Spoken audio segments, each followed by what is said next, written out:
everybody, and welcome to the Indieheads podcast. I'm your host, Matty, a.k.a. Kanye, at Monrovian Prince on Twitter. On this week's podcast, we have... Jackson, at Jackson Codfish on Twitter. That's COD Fish. This is my first time on the podcast. Pretty excited. Welcome. Hello. AJ Zach Moser. at Waffle113. Oh, god damn it! There's an order. Folks. Guys, I'm not looking. I'm playing Mario Kart. That's my bad. AJ. Zach Right. and AJ have formed together like that Thing in the Thing remake. Hell yeah, brother. It's AJ. Off to an Now incredible start on Dylan the just first needs to pod. join us, and we will become the ultimate Jason Isbell fan.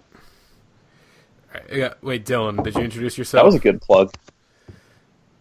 Hang on, give me a sec. Yeah, hi, I'm Dylan. I'm at Daco Jams at www.twitter.com. Oh boy. Well, welcome back to the podcast, everybody. We're back after about 2 weeks or so. We did that Twin Peaks podcast, but we'll talk about that a bit later on. Actually, we'll just plug it now. Hey, AJ and Ethan and we did a Twin Peaks spoilers cast. You should listen to it. We'll be doing a few more over once the new episodes drop. We'll have more people on besides us three. Because I know, Dylan, you were wanting to be on it, but you didn't find out until after we recorded it that we recorded it.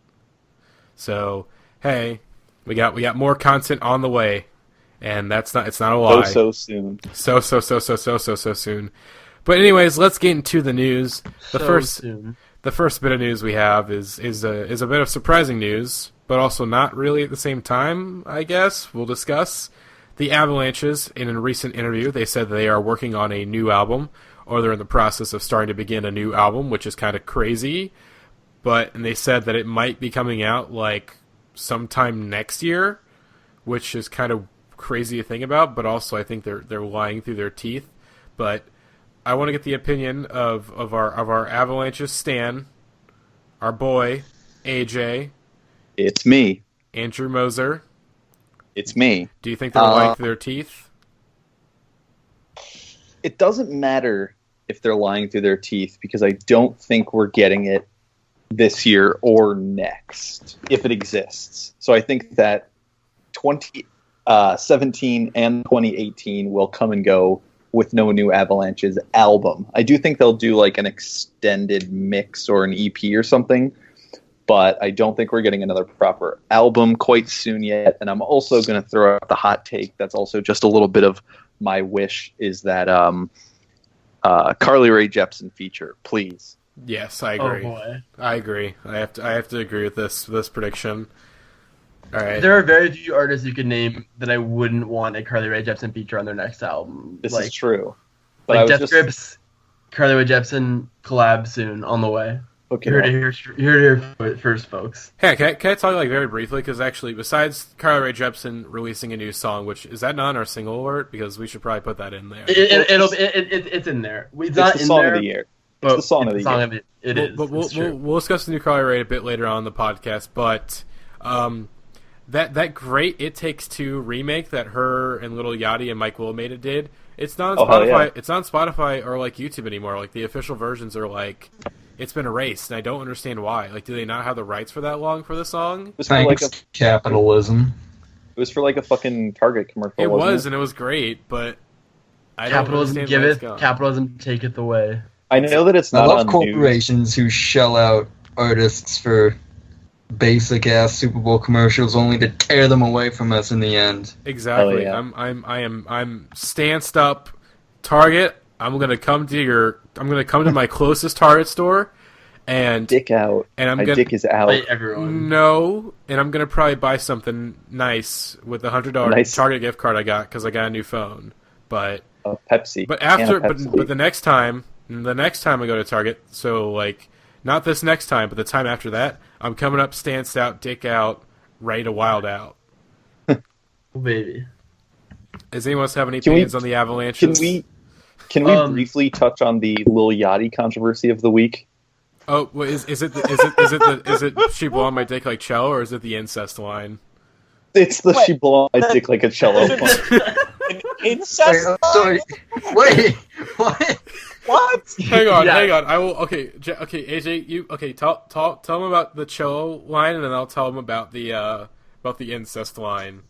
Well, Lil Yachty has justifiably received a lot of shit for the line, "My new bitch yellow, she blow on the dick like a cello," which is problematic for other reasons, but a lot of people were quick to point out that no one actually blows on a cello, and Lil Yachty issued a pretty lengthy statement that says, his A&R guy told him about that because he was thinking of the flute like Squidward plays, even though Squidward plays the clarinet.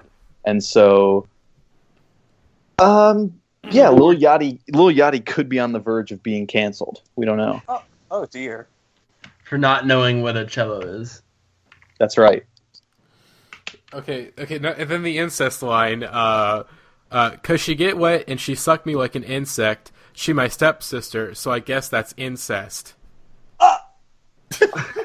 What? Yeah, that's real. Oh my god! That's real. It's real. It's real. It's from the song Priorities. I've not actually listened to the new album anyways, but that line's legendary, honestly. Finished the new album. I like it so far. I haven't listened to it all the way through, but I listened to because it's really, really long. See, I don't want to listen to it because even though I like Little Boat, I like summer songs too. It's oh god, it's 21 songs.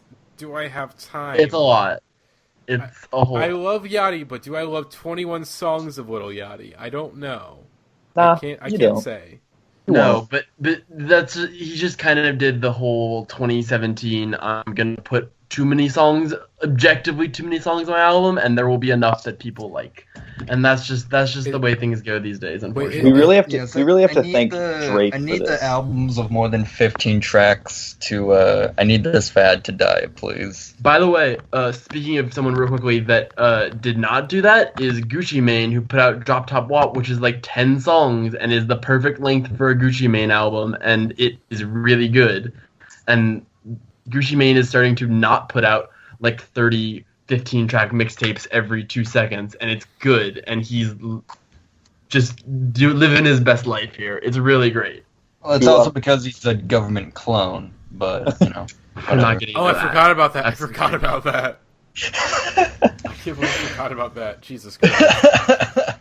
Anyways, speaking of less happy news, we have some sad news to report, or stuff that's already been very much talked about, but it's more of an excuse to talk about a bit more. The Allman Brothers Band, Greg Allman, he recently passed away at 69, and about a week and a half ago, Chris Cornell of Soundgarden also passed away, or looks like he probably killed himself, I think, but. I wish we had Jake on this podcast, but I think Jake is still recovering from being in Spain for 4 months and is still trying to adjust back to the good old American life. Because I know Jake was talking about in the chat, he's a huge Soundgarden fan, and going to see Soundgarden a couple years ago was the best concert of his life. But what are your guys' thoughts on both of these recent passings? About the Allman Brothers, as Southern rock goes, I was always more Creedence Clearwater Revival guy, but I like the Allman Brothers well enough, and they've had a huge impact on my life. My parents named my older sister after one of the songs on Eat a Peach. They named her Melissa, so that's a tangible impact that Greg Allman has had on my life, and it sucks that he's gone. So, yeah. All right. Big agree there with basically everything except no one in my immediate family is named after one of their songs. And for the Chris Cornell stuff, it was especially weird just because it happened in Detroit, in places I've been, and was pretty strange just to kind of hear about that. And also just shout outs to Audio Slave was also another great project that was my personal fave that he was involved with. Yeah, I read there was a really good piece, I want to say, on The Ringer, I think, about Chris Cornell, and they were just talking about how this dude was just basically he was in the grunge movement because that's kind of when he just kind of happened to end up, but they were this dude was just a rock star who would have been a rock star no matter what time or scene or sound of music was going on at the time. Like, he would have just found a band and been the front man rock star of it, like, no matter what, because he just had the voice and the look and the whole package. And so it's really shitty that he left us so soon. Yeah, it sucks. I just have to give, I mean, like, I liked, like, I'm not a big grunge guy, but Soundgarden was pretty much an exception to that. And I love the first Audio Slave album. I mean, that's almost a classic in my opinion. But yeah, I can't, I mean, not being totally into grunge, I can't speak so well on the Cornell stuff. I think he definitely, I think it's being investigated as a suicide, but I think it was also due to like side effects towards his medication or something like that. Mm-hmm. That's what I heard. Yeah. Yeah, so, I've heard about that too. Yeah, so it's just really just a fucked up situation all around. And I do have to give, though, Cornell and Soundgarden in general just a shout out for influencing OPN for his Garden of Delete album, which he said was a direct influence from touring with them and Death Grips. Not Death Grips, Nine Inch Nails. See, Death Grips are the ones who canceled that tour, and One of the Chicks Point Never is the one that replaced Death Grips. Yes. Oh yeah. Oh yes. Boy, I remember everything about the Janae Death Win saga way too well. Way too fucking well. It's like me with the Life of Pablo rollout. It just like permanently, like those weeks are just scarred into my brain. Like there was like a month of my life where I did nothing but like read online about the Life of Pablo, and yeah, I'm not gonna get into all that. But Whiz Bear's Cool Pants. I lived through both of those cataclysmic events, and it was not easy. I literally almost had a full-blown anxiety attack during the Whiz Bear's Cool Pants Twitter rant. Like, no, I remember that. Okay, me too. I was in class and laughing so hard, I like almost couldn't breathe. I had to like lie down for a while. My heart rate didn't return to normal until like 2 hours after he was done tweeting. It was really not good. I was okay. So where class? No, go ahead, Matty. I was gonna say, because ironically enough, I was in my social media marketing class, like while that was all going down, and I was like I was talking, like it was like a generally like chill class because it was only like me and like 2 other people in the class. So I'm on Twitter during this debacle, and I'm like telling my teacher like, what the fuck is happening? Like Kanye's going on this rant against Wiz Khalifa, and it's fucking amazing because I hate Wiz Khalifa. I fucking hate Wiz Khalifa. Because all the, like, douchebag white dudes that I went to high school with fucking loved Wiz Khalifa. And so it was so satisfying to see Kanye just go on this rant. You're, what was the thing that, like, I am the father of your children or some shit like that? That was the part that was where he, like, stepped over the line and people were like, that's enough, Kanye. He's like, I own you, or I own your child. I made you. I own your child, I think is what it was. It was. The greatest piece of fallout to come out of the whole Wiz Wears Cool Pants thing was Amber Rose's tweet with booty in the finger in the booty. That's my favorite part. And then Kanye had to clarify, like, no, I did not. I had to deny it that he didn't like. I don't like. What does he say? Like, I didn't like anything involving that whole area. Yeah. Oh my god.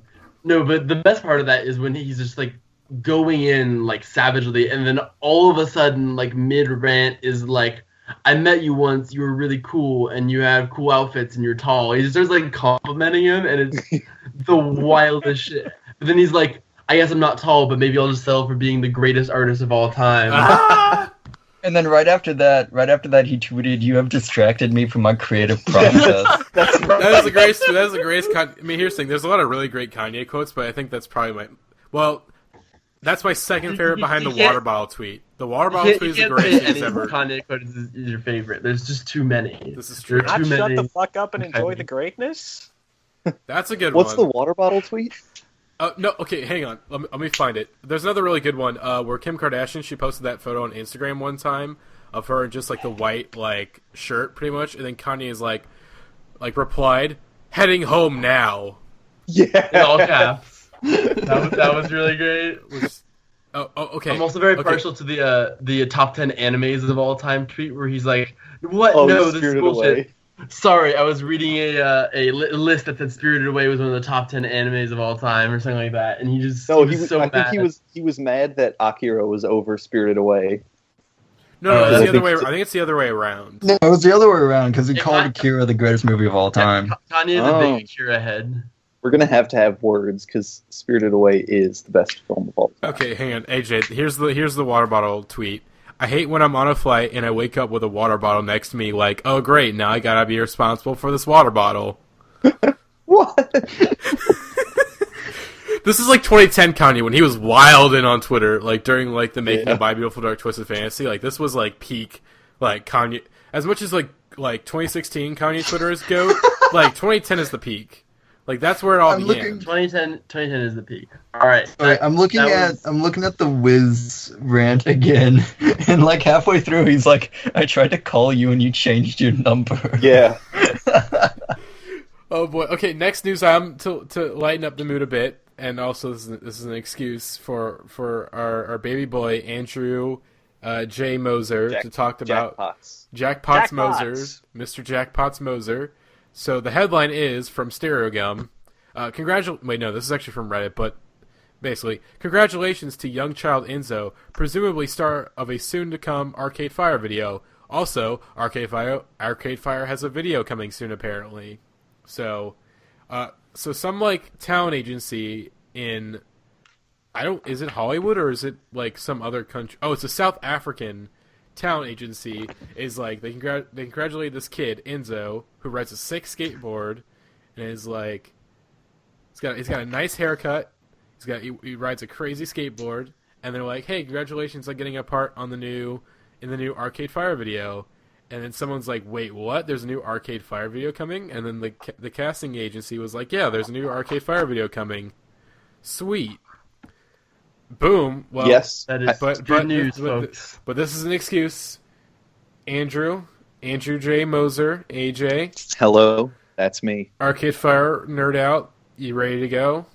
Yep, I've been ready to go since 2013. Are you all fired up to go I am far all away? Fired up. All Arcade fired up. If Japan Droids and Arcade Fire drop in the same year, I'm ready to declare 2017 the greatest year for music of all time. I don't think that's ever happened once. I could be wrong though. I'll double check you on that while you were. Yes, but this album has been gestating for quite a while. It's actually exceeded the length between any other Arcade Fire album to album. So we're officially in no man's land for any reasonable expectation for when this album could be coming, but it could be just around the corner. And they've also been doing Primavera warm-up gigs to finally start hitting the road for some festivals again. And they played like a secret gig earlier this month for just a few people. And I mean, it's already been well reported that they have new material that they've been premiering live and working on. I think... I can't say we're getting a song like this week or something, but I think, to quote Young Thug, so soon, Arcade Fire is going to drop the best album of the year, and that's going to be that. And also, just for a fact check here, in the year Lord of 2010, both No Singles and The Suburbs were released. There you go. And 2010 was a great year for music, let it be known. And so this bodes well for music in general. Yeah, I'm excited for new Arcade Fire as well. Arcade Fire are good as hell.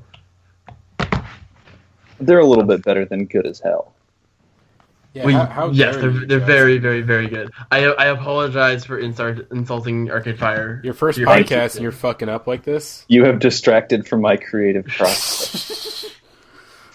Oh boy, so Arcade Fire, they're doing stuff. Cool. But we know. Damn thing. They're doing a damn thing. Well, yes, I'll be happier when they've done the damn thing, but the damn thing could be on the way, which is exciting. Yes, and speaking of on the way, Pinegrove, in a recent newsletter, they're like, hey, we're starting to work on a new album, or they're starting to record a new album, which is very exciting news, because I fell in love with Pinegrove earlier this year, after I slept on them way too long. Well, some of us fell in love with them last year. At the time when the album came out, which I slept Yes. on because I don't know why. I'm an idiot because I could have saw them like last year in March, but I didn't because I was an idiot and I wasn't into them yet. But anyways, they're working on a new album, and it's I'm excited. I'm excited to see what they do now that they have like.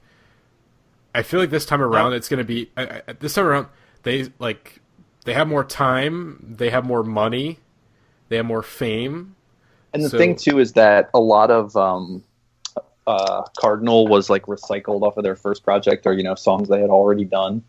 I think only like a couple. I think maybe like New Friends was on an old project, and maybe like one other song. No, Size of the Moon was on a different project. Then New Friends was also on a different project, but like I think like a solid portion of it was stuff that had already been kicking around. But a whole new album of original material, like full like real original material, boy.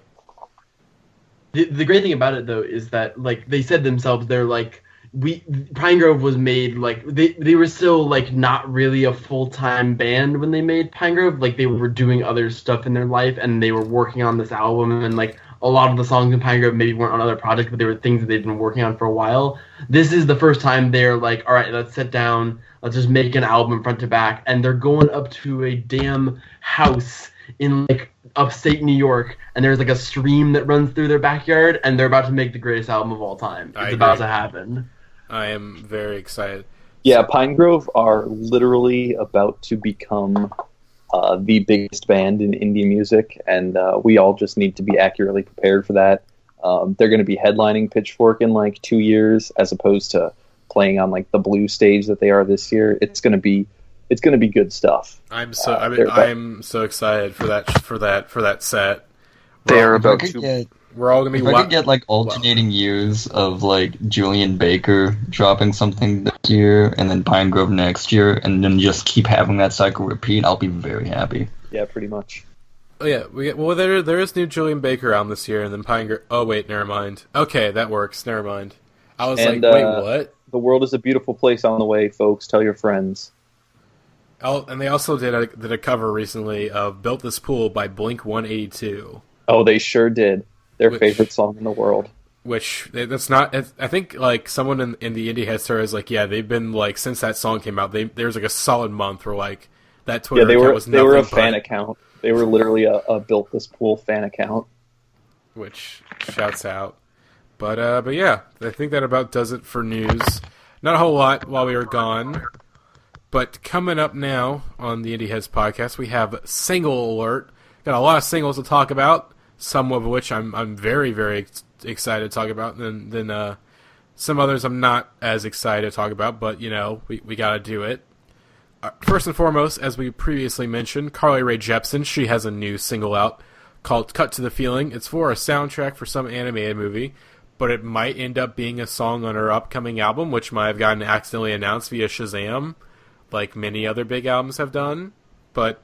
And might have 50 songs on it or some shit, she said. No. She said she wrote like... I think she said, like, when making Emotion, she wrote like 250 songs. Yeah. What a genius. What a creative fucking genius. There is no... I have not heard the single yet, but I already know it's a song of the year. It's Cut to the Feeling, more like Nut to the Feeling. Exactly. Bingo. That's all you need to know about the single. It's really good. It's like some of the best shit she's done since Emotion. It's better than anything on Emotion B-sides, in my opinion.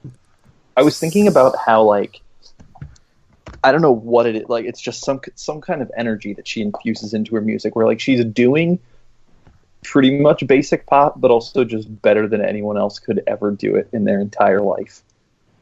Yeah, it's like you don't even need to listen to pop music anymore. You just listen to Carly Rae Jepsen, exactly. And it like fulfills all of those human needs for pop music, and then you can just listen to only indie shit because Carly Rae Jepsen consumes your soul with the bops. If you have Emotion, why would you literally listen to anything else ever again? I was also thinking about how Emotion is one of the few albums that I can like tangibly remember where I was the first time I heard it, because I was listening to it in my car and was like so angry that it was so good. This was before I was a full-fledged Carly stan. But I was like angrily bopping to it because it was just that good shit. What is your guys' favorite song on Emotion? If you had to pick Run one. Away With Me is easily. See, when it first came out, I said it was Warm Blood, but I think now it's either Boy Problems or Making the Most of the Night. Oh, Making the Most of the Night is great. I think so. The thing that really like shocked me about Emotion was just like, holy shit, there's fucking vaporwave all over this, and like, Give Me Love. Give Me Love is the one that I was just officially sold, and I was like, this is fucking vaporwave, and I am in love with it. This is a vaporwave album. Yep. These are all good answers, but they're all wrong because it's your type. It's the best song. Okay, your goddamn type album. Okay, hang on. Good shit. Good shit. Best song on that album. Your type is. I love your type. LA Hallucinations is also underrated as hell. They're all good. Out there. They're all really damn good. It's a great album. Exactly. Favorite Color is underrated as well. I like that as a closer for that album. And then Run Away With Me, the sax is just like the most iconic shit on planet Earth. Oh, absolutely. Also, I will say I really like You. That's not my least favorite song on the album. I love that song still. Like, I kind of get the time it was like, oh, she's trying to recreate the magic of Call Me Maybe, but it's like... That's what everybody thought when it first came out. Which is like, everybody was like, no. Yeah, but at the same time, it's still a great pop song. Yeah, I wasn't crazy about that song till I was sexually awoken seeing Carly Rae at Pitchfork last year, and I was just like, oh, it's genius. This is the greatest thing I've ever heard in my life. Exactly. Like, fucking... Okay, by the way, guys, I think we mentioned this on a previous podcast, but I'm going to mention it again. If you watch the Run Away With Me live video that at Pitchfork, like, right before, like, she comes on stage, you can see, like, me, AJ, Jeremiah, and then our friend Tom, who is with us at Pitchfork. You see me in my Mega 64 snapback, and then you can see, like, Jeremiah's tall ass with his bright ass, like, jeans, and then... But yeah, you can. We're in the video, so we're somewhat famous beyond this podcast. But yeah, the new single, I think I don't like. It's not as good as any song on Emotion. That's my hot take, but it's still a very good song, and I'm obviously very excited for the new Carly Rae album. Definitely, it's like, hey, like, I love Emotion. I want more of it. I'll take it, and this is good. So yes. Yeah, I can't complain. But speaking of songs that are well, this one's not so good. At least you know, with me, Grizzly Bear. They're already back with a new single. They have an album coming out in August.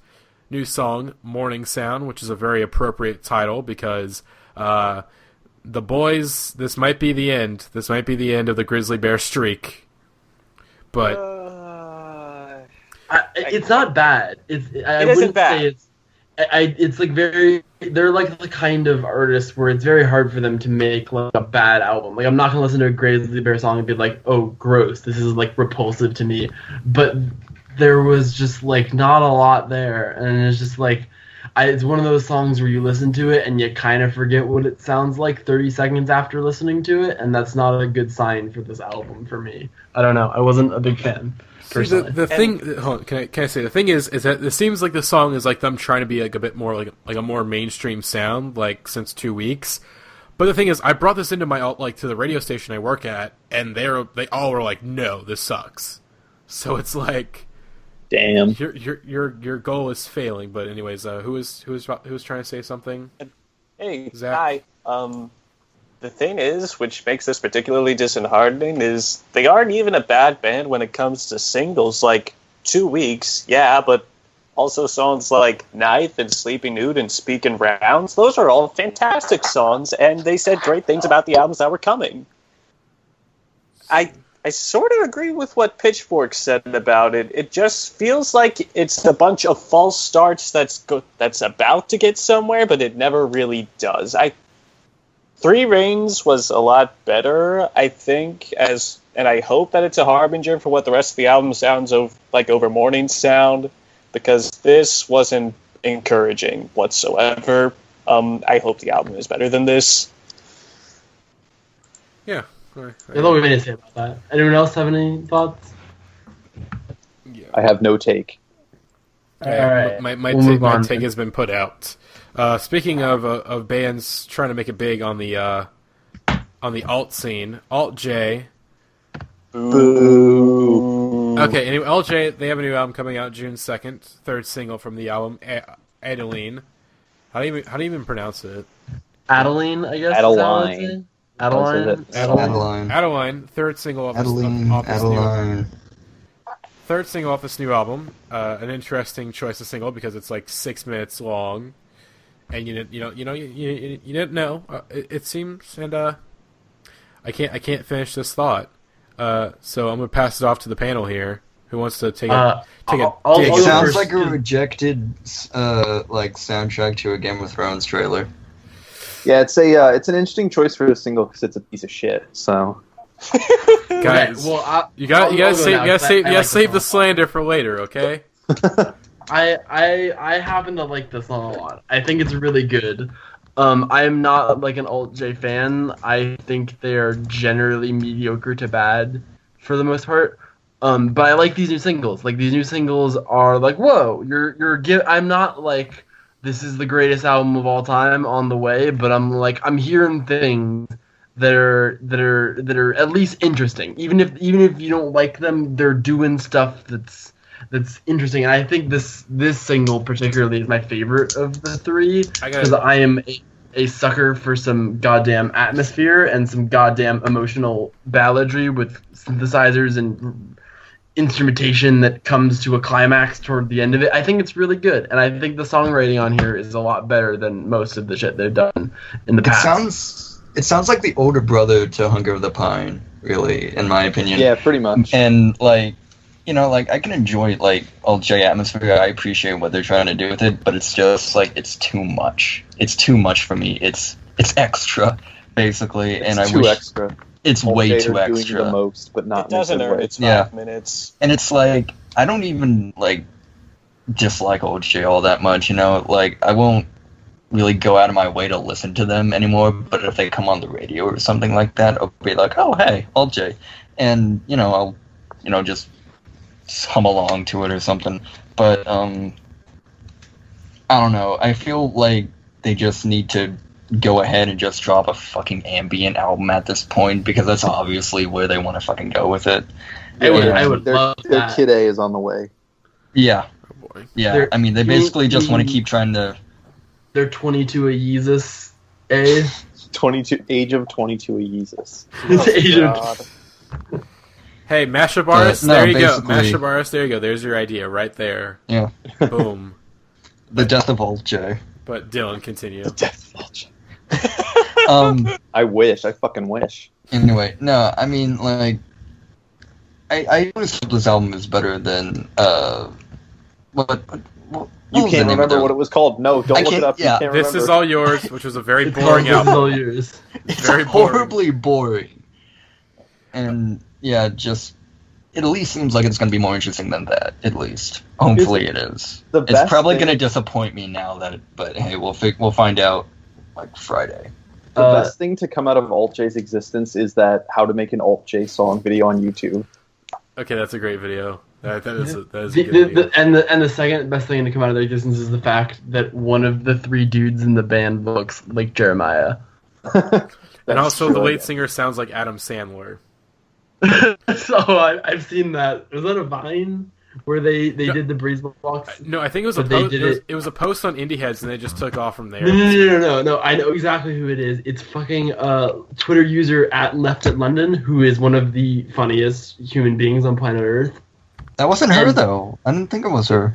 It was because it was 100% her. It was the thing where she was doing the Sloppy Joe song from the Adam Sandler movie, but over breeze blocks, and she's like Sloppy Joe's, Sloppy Joe's, and to the tune of breeze blocks, and it was really funny because it points to the fact that the lead singer sounds like Adam Sandler on that song. Well, my thoughts on the single are that it's good. I've actually liked all the singles for this album, surprisingly, but also I'm coming in with the perspective of someone who works at an alternative radio station, and that Alt J are doing way better things than most people who are popular on alt radio right now. In Cold Blood, together it's okay, this is definitely a radio song, but looking at the individual pieces, you're wait, this is being played on alt radio crazy, what the fuck? It's because it's kind of fucking weird. It's kind of loud and noisy. It has these really great horns, but they're really kind of noisy, and this is not this should not be the radio single. Looking at all the pieces, but it comes together very well. 3WW I think is better. I think this is the worst single of the bunch, but it's still pretty decent. But 3WW was really interesting. Like that was like, it's a slow song, but it's very, I think it does the whole atmospheric thing better, and also just like, oh wow, this is actually like really minimal for them, and that's surprising. But yeah, I'm interested in this new album. Gonna probably check it out whenever it comes out on Friday. So yeah, but speaking of experimental and doing things that are crazy. My segues, my segues on this podcast are like 10 out of 10. Death Grips, they are back. They, out of nowhere, like they always do, they released a new 22-minute long mega mix of songs of original material. And holy shit, oh boy. It's good.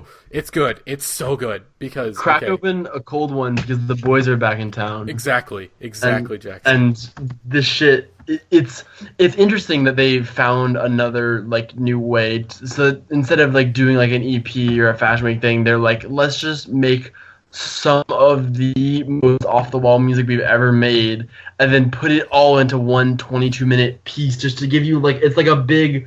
Long, like just a little sampler, like here's what you can expect on whatever the next Death Grips album is, just like absolute fucking insanity on the years.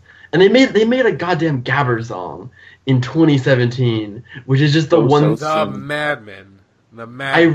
I ran out. I thought I had run out of ways to be surprised by them. Which I mean, I am the number one bottomless pit defender besides Twitter user Lizzie from Online. I think that album is way better than any Death Grips fans give it credit for.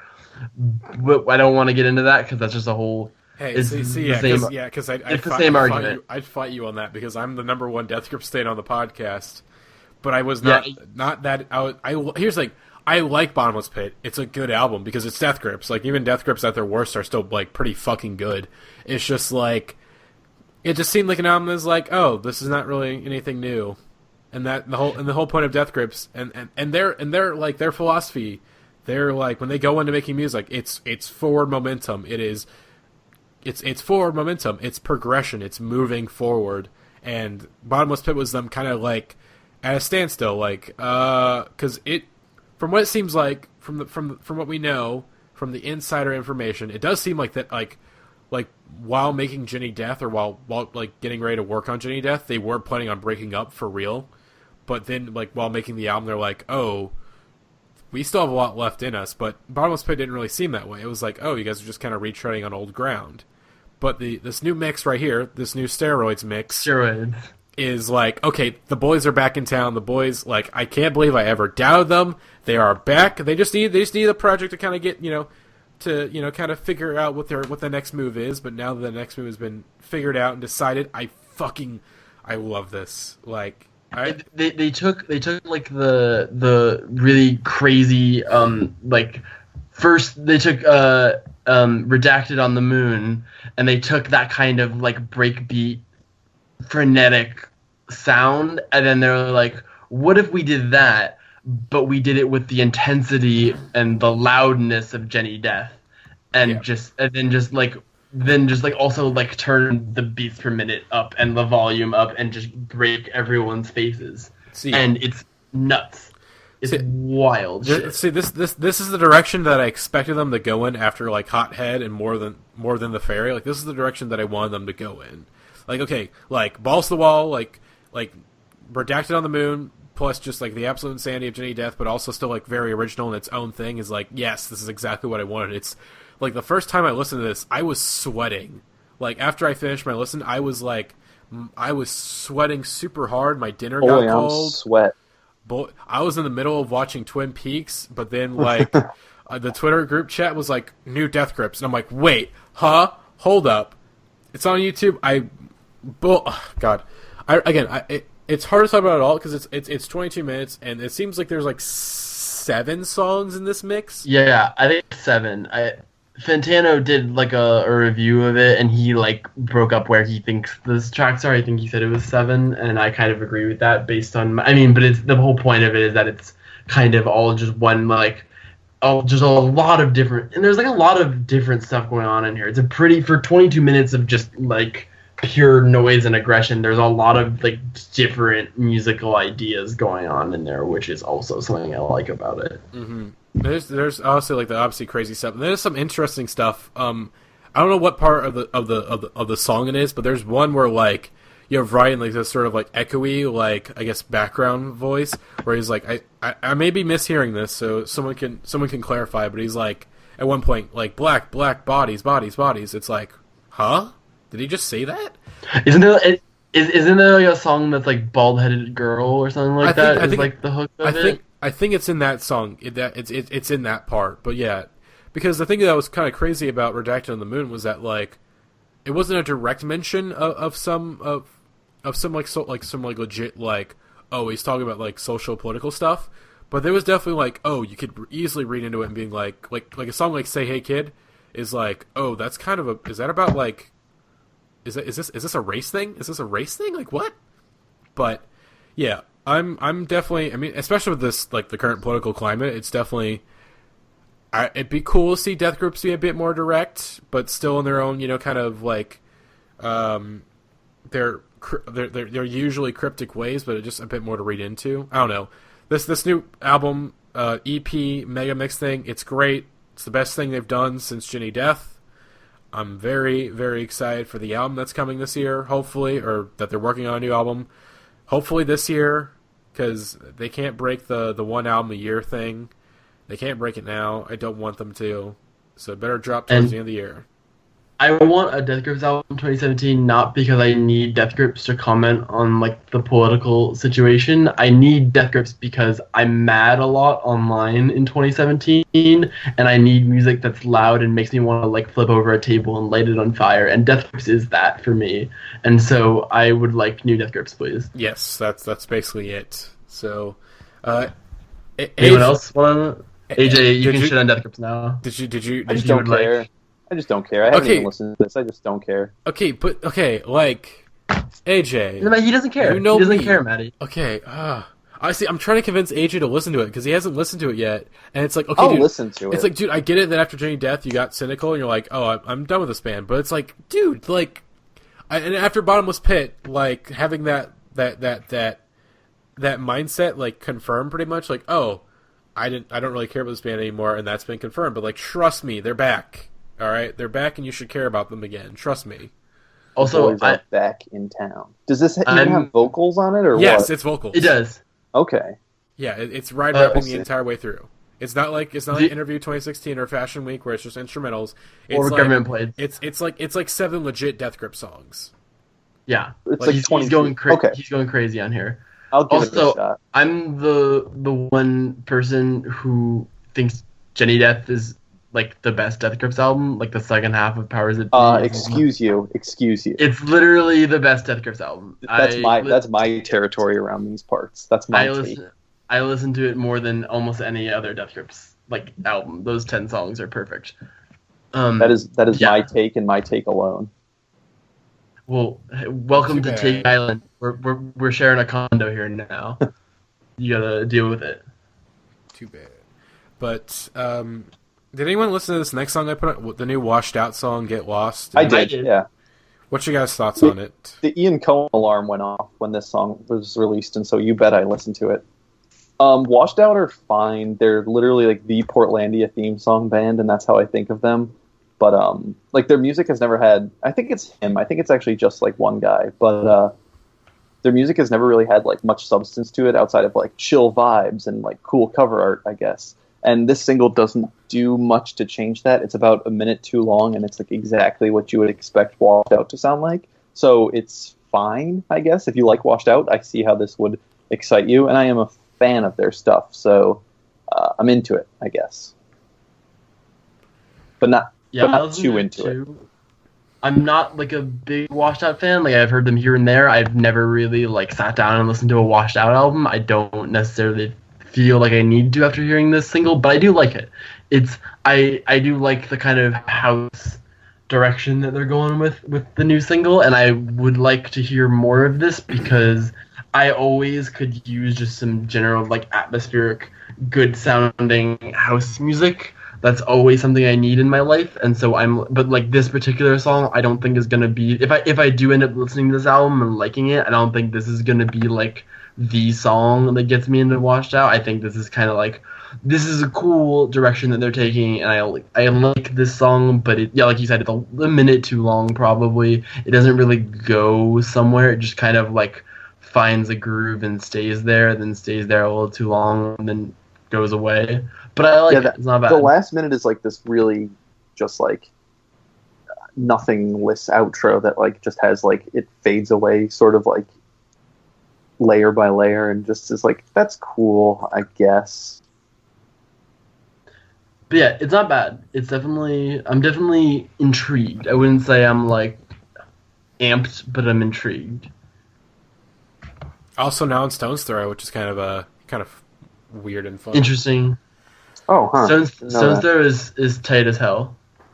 Big Stone Throw Records. Speaking of Stone's Throw, Dean Blunt apparently recorded the new Blue Iverson album at Stone's Throw at their recording studio. So fun fact for you, and also you can cross that off the bingo board now. For anyone that's got that out listening to this podcast. We already crossed off. Oh no, actually no. No, this is first time mentioning Dean Blunt. There you go. Cross off the. There we go. No, I thought you had to do Death Grips as well.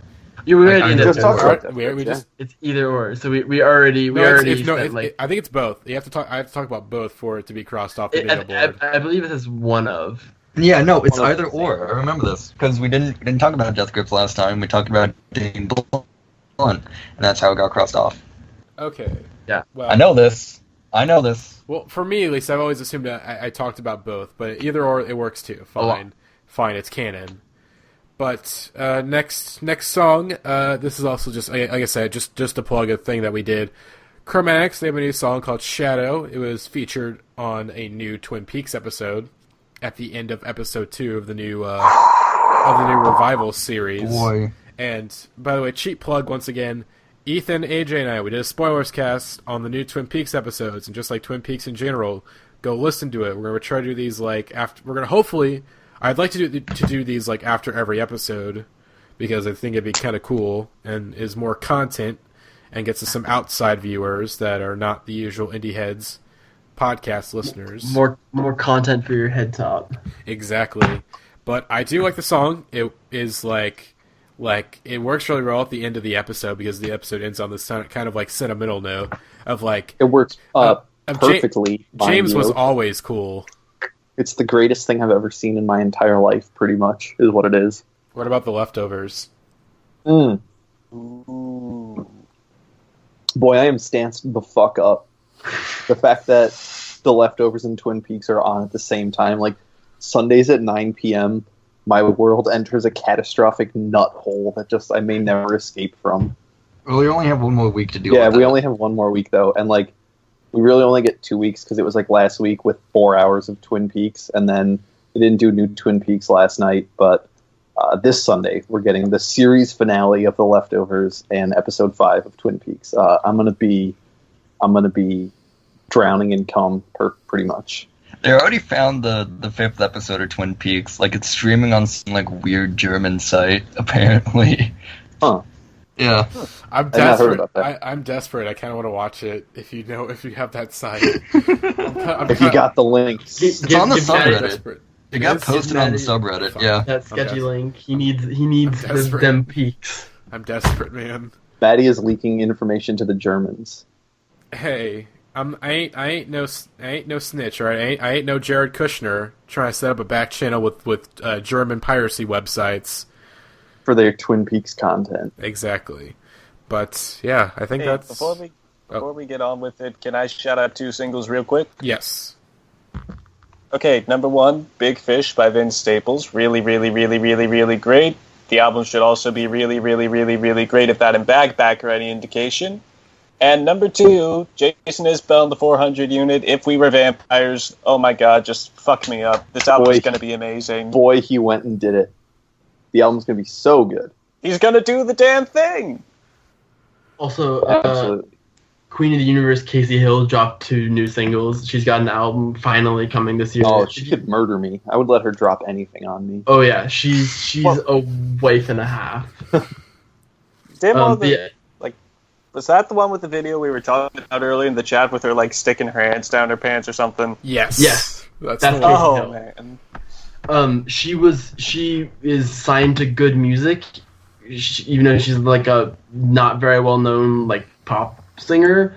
But yeah, she got signed to Good Music, and she was like on the Travis Scott album Rodeo, and then like people were like, "Who's this Casey Hill person?" And then she's putting out an album That's finally. my this year. wife. Yeah.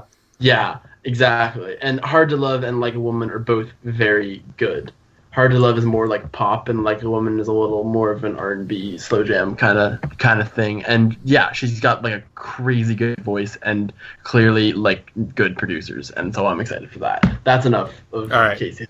But yes. One more single for Single Alert, and we should mention, to full disclosure, so this next song that we're talking about is the new single from Portugal the Man, and this isn't the single you're thinking about, as we got sent an early copy of this single by the band and the label, and they told us, hey... Thank you, Atlantic. Which, by the way, thank you Atlantic Records, thank you Portugal the Man. They sent us this song. It's just a proven sign that our clout continues to grow and that we are the most important podcast on the planet. Exactly. They think we're important, and they wanted us to review this track, and they said, and we're like, what do you want us to say? Anything. So, no holds barred. We're going to talk about this new Portugal the Man song, "Live in the Moment," and I'll let you guys go at it first because I have my own thoughts because I have some expertise a little bit to talk about why this song fucking blows. But we got a round table. Who wants to unleash the wrath first? I'll take it first. I am a big Portugal the Man fanboy. I've been a fan of them very, very, very heavily ever since In the Mountain and the Cloud came out. That album fucking rules. And I saw them at Coachella in 20 whatever year. I'm not gonna try to figure it out the year that they played. But they were teasing music for Evil Friends then. I believe it was 2013 or 2012, and I was like, oh boy, I'm excited for this Evil Friends album. And I am also the #1 Evil Friends defender on the internet. That album is actually good as hell, and anyone who says otherwise can fight me outside. So I was, of course, very excited to hear that my boys from Alaska were coming out with a new album. But yeah, this song fucking sucks. It's not good.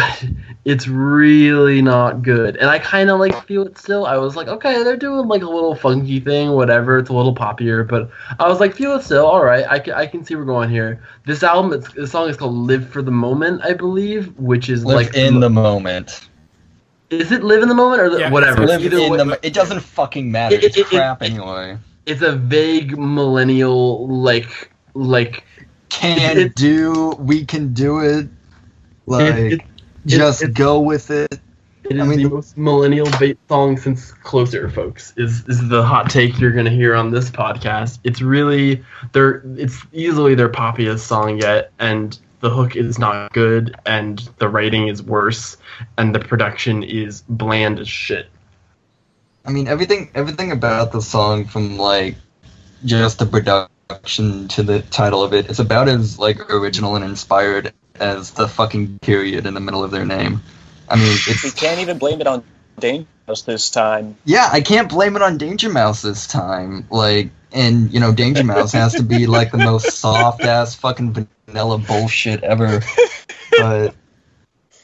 And I will fight you on saying Evil Friends is not a well-produced album. That is soft as hell. But no, honestly, it's like fucking like basic-ass festival music for white people. And really, when you think about it, I mean, PTM is from Alaska and they live in Portland, so maybe it makes sense for them to make a song that's white as hell. But really, in the end, festival music for people who go to festivals and think they're like kind of too cool to be there. They're like, oh, we're not like those kids, but they are, and they don't realize.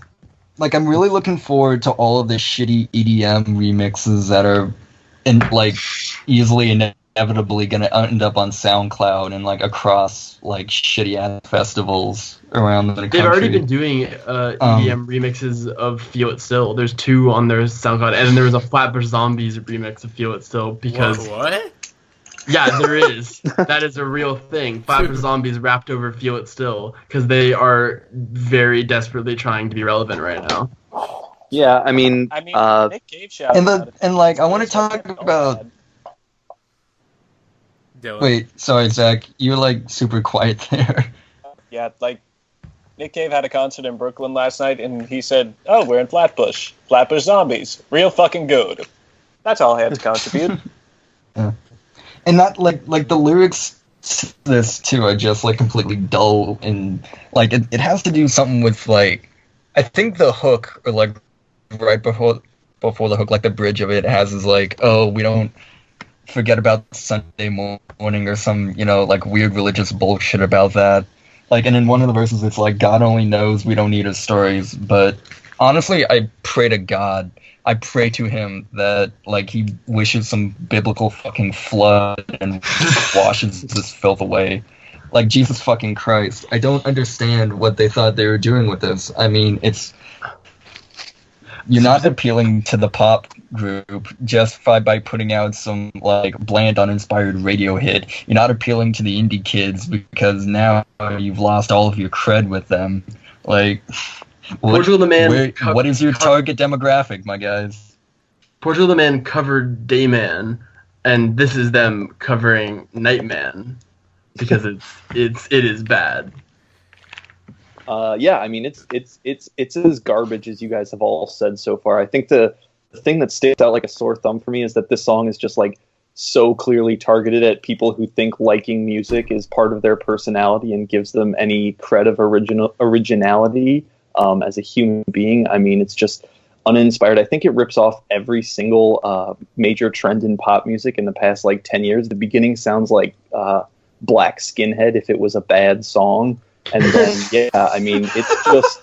Black Skinhead. So not Black Skinhead, basically, yeah. There's no creative juice behind it that hasn't already been spilled or poured in the trash years ago, and it does absolutely nothing new worth commenting on. It's a bad song, folks. Okay. Hold on. Like, I'll tell you exactly what they were doing, Dylan. They were making what is going to be, without a doubt, the hottest beer commercial song of 2018. Like, can you already see it playing out in your head? Like, this generic... God damn it, you stole my joke, kind of. I was going to say... Sorry, okay. like... It's okay. Hey, get better jokes, Matty. Hey, okay, well, okay, now, okay, I want to be last, because I do have, like, the tiny bit of expertise, because I've worked in, like, an alternative radio station for nearly 2 years now, and... Oh, really? You've never told us. Oh, I know. Yeah, it's crazy. Never comes up on the podcast. Crazy, I know. Anyways, this is them so obviously trying to make a crossover hit. Like, here's the thing with Feel It Still. For what it was, which is like a very obvious, oh, we're trying to be big on alt radio and maybe cross over to the pop charts, it was like, okay, I can accept this, I guess. It's fun enough. And also it was worthy because they dissed Alex Jones, and then Alex Jones on his on InfoWars is like, globalist George Soros funded band disses InfoWars, and that was great. But this new song right here, it doesn't have the Alex Jones diss to it, so it doesn't have any value because it's fucking car commercial music. Like, catch this song at the next car commercial you'll see at the Super Bowl 2018. You'll hear this song probably in one of those commercials because it's fucking... Audie's already got it lined up for one of their new commercials next month. Most definitely. I mean, this is going to be in Kendall Jenner's next Pepsi commercial. It just has that sound to it. Oh dear. Okay, but it's vaguely uplifting enough. Can't you see the beer commercial already playing out? Like this vague-ass party scene, and then when the chorus kicks in, this like 20-something white dude with a vaguely scruffy beard pops open a can of beer and everybody starts celebrating around him. That's what this song sounds like. Brave local I really want them... Yeah, this is not a song I want to crack open a cold one with the boys with. Like, yeah. I really want them to be, like, playing this at, like, a show or a festival or something like that. And then, like, as soon as they end it, they, like, actually, like, crack one open on stage, drink it, and then, like, turn to the audience and, like, just fucking... Yeah, just Budweiser. add place all the fuck over. I hope the Like that entire. one bit in Wayne's World, yeah. I hope the entire crowd turns and just does not face the stage like those students did at Betsy DeVos when they play this song live. That'd be And great. Mike Pence, yeah. No, Mike Pence is when they walked out. I think people should walk out if this song ever comes on in the place that they're standing. But yes, I do. Regardless of if it's a concert or if it just is playing in the bathroom. Yeah. But yeah, I will say it's just such an obvious. We've effectively, but I want to say, like, just from like an industry thing, like, it's so obvious that they're trying to make a crossover song. Like, we want this song to be on pop radio. Like, we've seen this like countless times in like this like recent like sort of era of alternative music. We saw 21 Pilots do it. We saw Fits and the Tantrums do it. We saw. Oh yeah. We've seen all these like, or Young the Giant do. We've seen all these like really shitty alt bands go from making like vaguely indie music to, oh, we're trying to cross over to the pop charts, and then they fail massively. Like, I think Group Love tried doing this shit last year, and that song fucking blew. And they, in general, they're a shitty band, but that, like, Welcome to Your Life is an especially shitty song, and this song right here, Live in the Moment, is also bad. Portugal the Man, like, and I think like Dylan's point of just like, okay, who are you trying to appeal to with this song?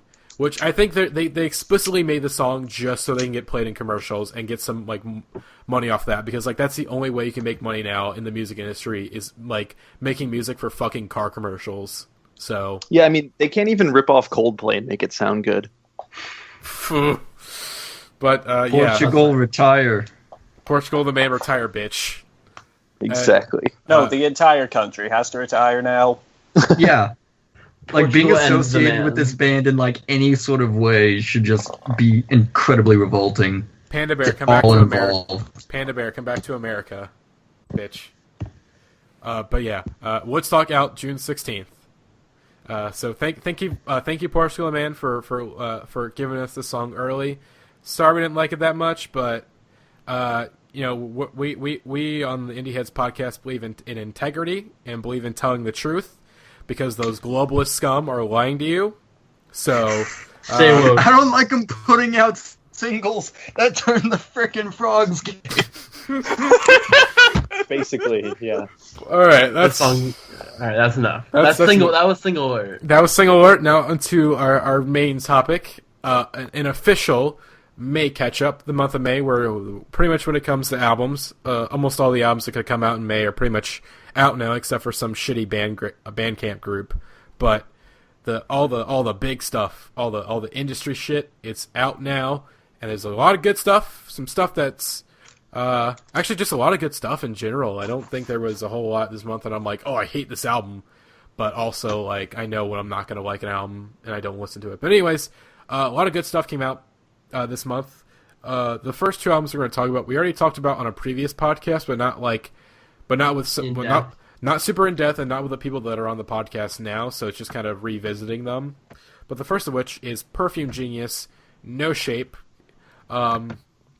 I still love this album. I still fucking love it, but I can talk a bit more about it, a bit more in depth, I guess, in that I think it's the best thing that Mike Hadrius has done yet. It's definitely the best Perfume Genius album. And also it's an evolution in sound that, like, I expected at some point, but I didn't expect it to come so soon. Going from, like, Too Bright, where it starts to introduce, like, this more, like, pop structures and some more synth work. It's like, oh, okay, this is pretty cool. I like this. And then on this album, where it just goes full on, like, Kate Bush, pretty much, like, full on, like, big instrumentation, like, really wild songwriting. It's like, whoa, I knew you were going to do this at some point, but, like, this soon? Like, damn.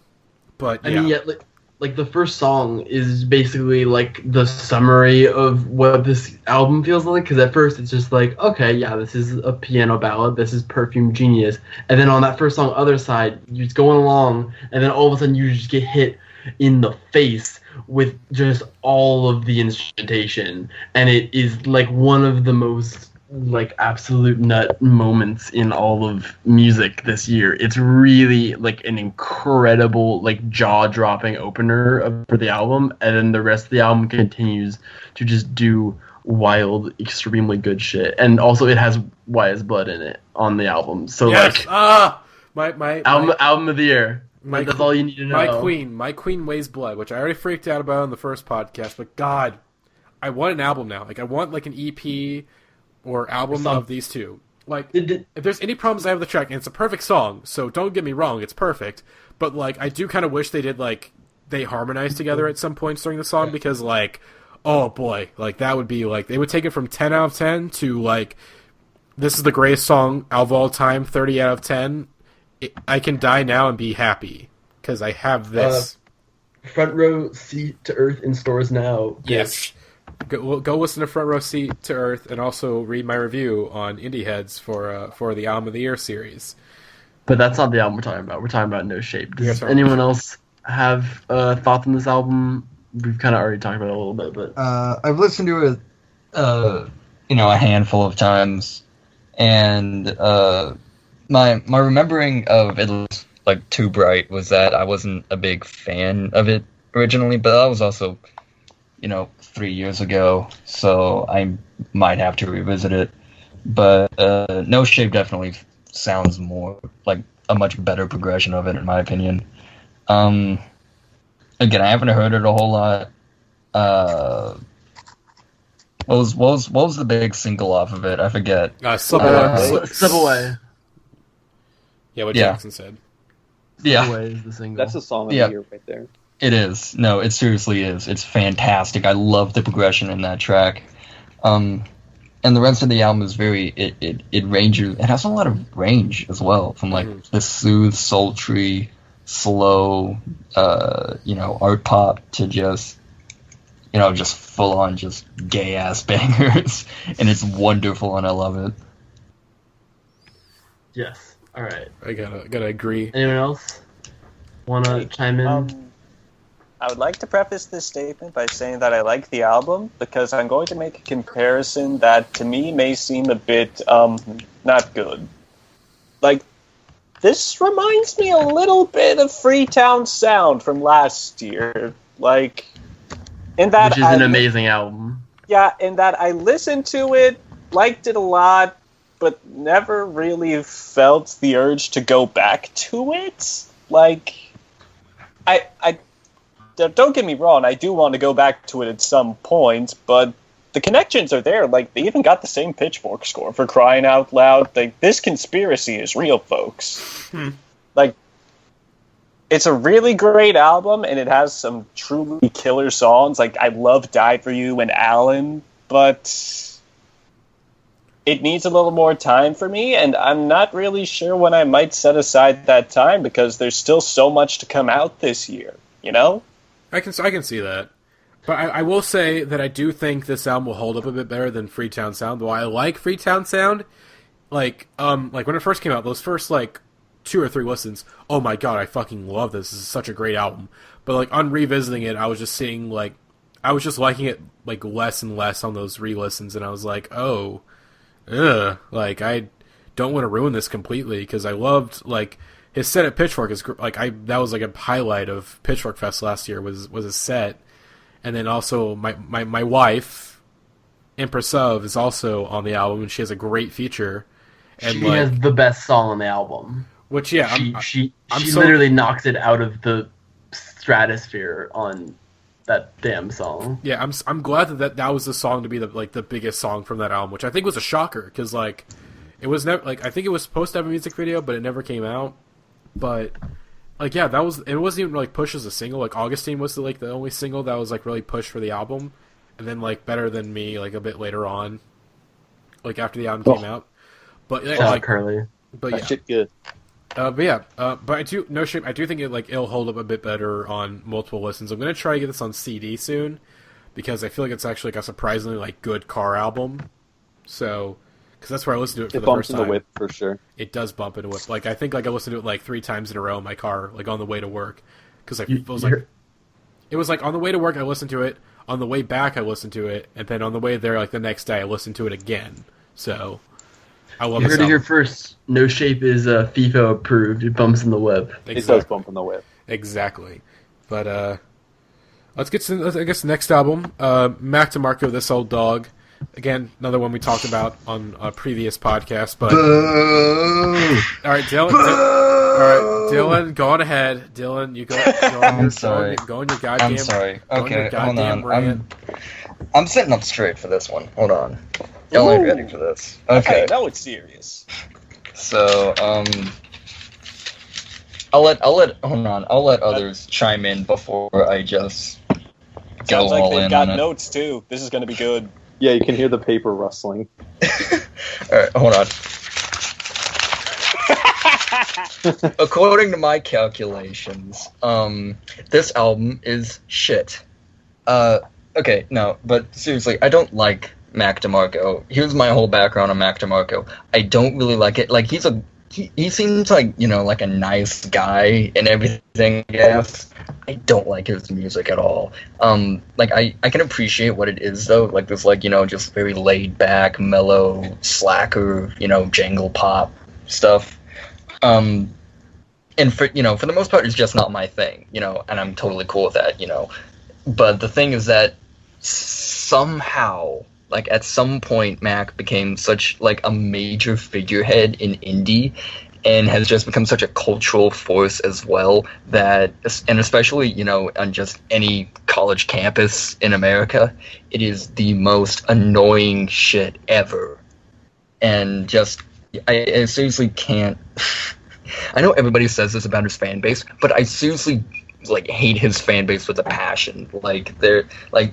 You know, you could talk to somebody who's, like, you know, like 40, 50 years old and be like, you know, and just ask them how much they, like, hated, you know, like, Deadheads or whatnot. This is me with Mac DeMarco fans. Like, they're uninspired, their fashion taste is just fucking horrible, and, you know, outside of Mac, their music taste is just not that good either. You know, it's just really just a lot of bland, boring, you know, indie rock, you know, that's kind of similar, really. Just a lot of gross, and they don't shower too either. You will, like, 7-8 times out of 10, you go to a Mac DeMarco concert, I guarantee you, like, there will be plenty of people in that audience who have not showered in, like, probably a week. Sluggish, lazy, stupid, and unconcerned. Unconcerned, yes. This is what I'm sounding like right now. Yeah, like, this is basically, you know, just old man yells at smoke cloud, basically. And that's fine.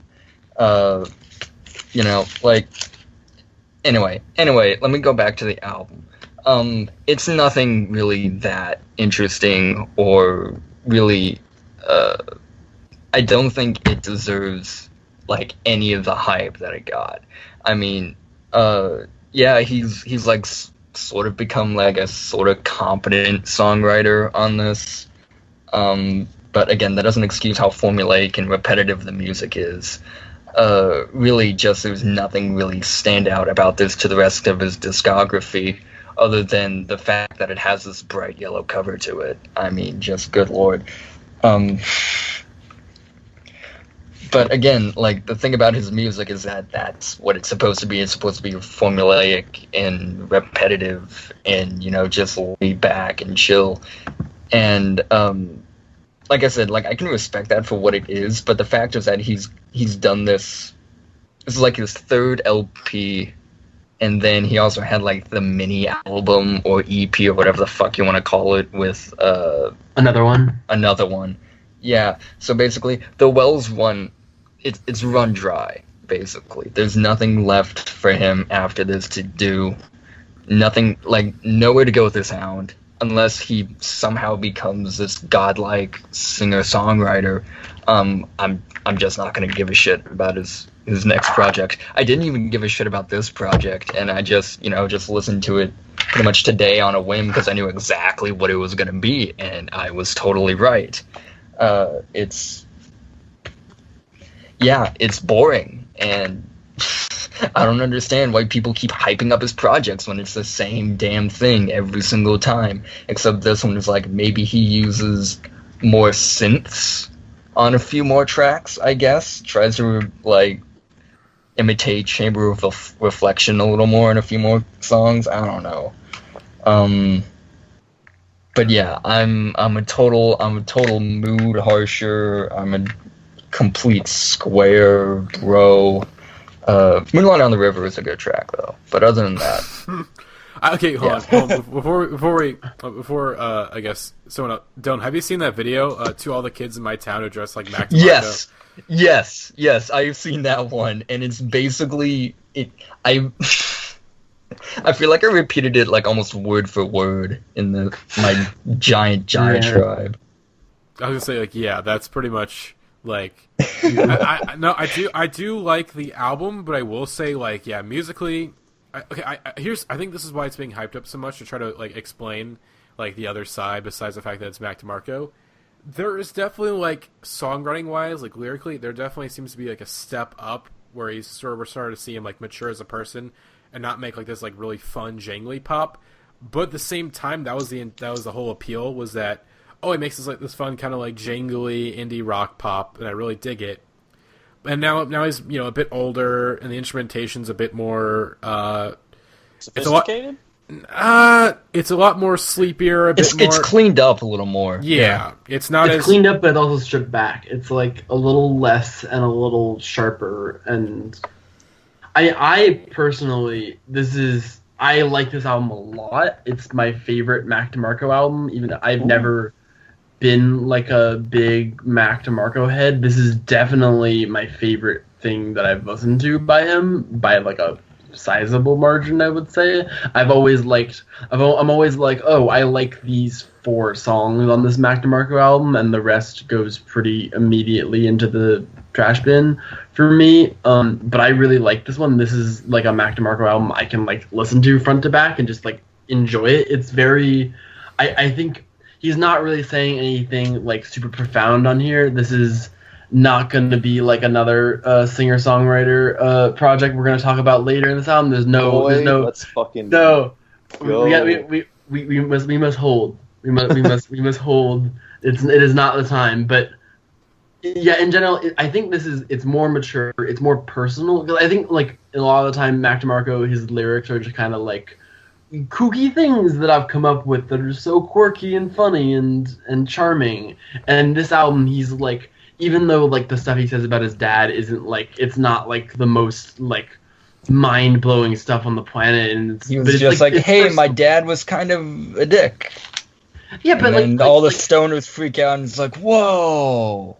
I emotionally connected with this album more than any other Mac DeMarco album, and I'm not saying this album is like incredible, but like there are not very few songs in this album I don't like. Almost all of them range from pretty good to like My Old Man, which is like a song of the year. It's really great. My Old Man is incredible and a great opener for them, and Moonlight on the River is a very good song as well. And yeah, it's pretty good. I like it. I like this Mac DeMarco album. It's my favorite he's done so far. That's my take. I mean, like one of my other main issues of it is just like if you just had like if you heard any song off of here, or really any other Mac DeMarco out or song that he's put out ever, would you like know pretty much immediately like what album it's from? If it wasn't like something more iconic like Chamber of Reflection or whatnot, would you honestly like know like if anything from here was from a new album or not? And I would say some of them are, and some of them aren't. Like some of them definitely are very much like, okay, this is a Mac DeMarco song. This sounds like, but like My Old Man, the way it starts with the little like drum beat synthesizer and the kind of song. I know Trip from Twitter was talking about how this album is like super James Taylor influenced. Is what Mac said about it. Is that's like the main person he was listening to when he made this album, and I definitely feel like. If I had to pick all of the Mac DeMarco albums, this one is different from all the others more than any of the others. Like, this one stands out the most. It's my favorite, and I don't think it's going to be everyone's favorite, but, like, I think it differentiates itself the most of all of his albums. For me. Yeah, I can see that. I mean, I still, like, I love Saladays a lot, personally. Like, I think, like, he was doing, like, really interesting stuff on Saladays, so... And this is like a bit like not as sonically like experimental, but definitely more. It's definitely a lyrical step up in some ways, but also sacrifices the music a little bit, which is kind of disappointing. But Yeah. Fun fact about Chamber of Reflection is that's not a original synth lead thing. That is a sample from a Japanese song from, I believe, like the 70s or 80s. Someone pointed that out to me, and so that's a very cool sample that he uses on that song to create one of the most iconic things, probably the best thing he's ever done. But yeah. Back to Marco. Moving on. All I gotta ask is that I want to know how all these kids wearing windbreakers and vintage baseball caps are gonna defend themselves when the race wars start. They're not. We're gonna put them on a farm, and Oh no. they're all gonna. Yeah. Okay, we're gonna put them on a farm. Okay, Zach, did you want to say something? Just put them on a farm and leave them be. Just the one thing I will say is that this year is the first year in like 5 years that Mac DeMarco isn't playing FYF Fest. He's played the festival like every year for like a crazy number of years, and this year he's not playing, even though his face is on the poster, but his name isn't, and he's not playing. But I am very glad for once that even though the festival will still be overrun with people in like full denim outfits, like there will be slightly less because the Mac DeMarco fans won't be there this year.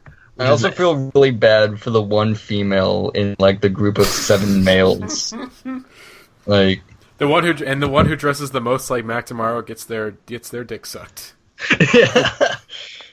All right. Anyway, Zach, were you trying to say something?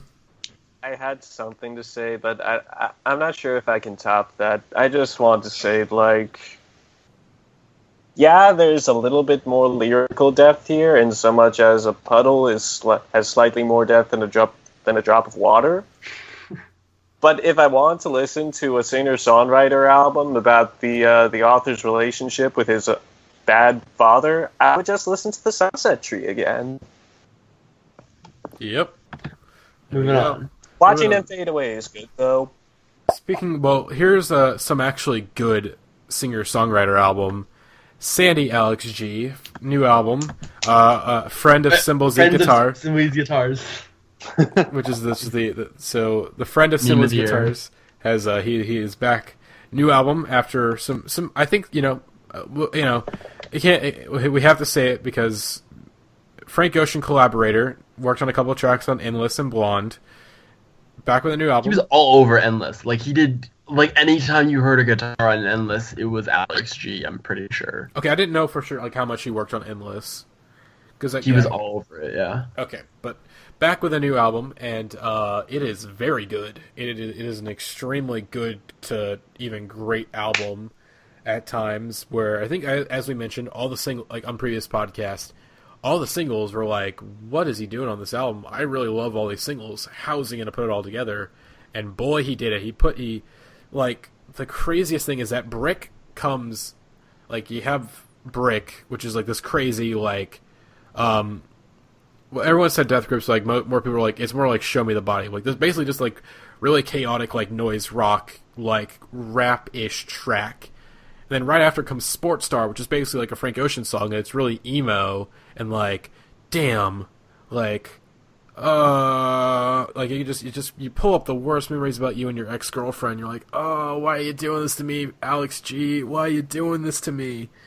But yeah, this is just an extremely good album, honestly. But I'll let someone else take the wheel real quick for this one before I give some more thoughts, unless you guys want me to keep going, because I'll keep going. I can chime in if no one else wants to. I like this album a lot. I have kind of I don't know if this is a hot take I've developed about this album. This album is really good, but it would be a lot better if you took out Horse through Sports Star. That includes Brick. No. No. And here's let me I listened to this album like twice as I was driving to my sister's track tournament, and I was like really like thinking about this album, how I felt about it, and this is what I've come up with in terms of this. So like Brick is cool. When that came out as a single, I was like, whoa, I like this. This is rad. It's cool that Alex G can do this. And Sports Star is cool that he can do like this auto-tune But and then so Horse I do not like. I think it's the worst song on the album. I get that it's like this kind of abstract lyricless thing. I just think it doesn't work. I think it's not cool enough to be worth putting on this album. And then so you have this weird kind of abstract Horse song that lets you transition from the first part of the album into Brick.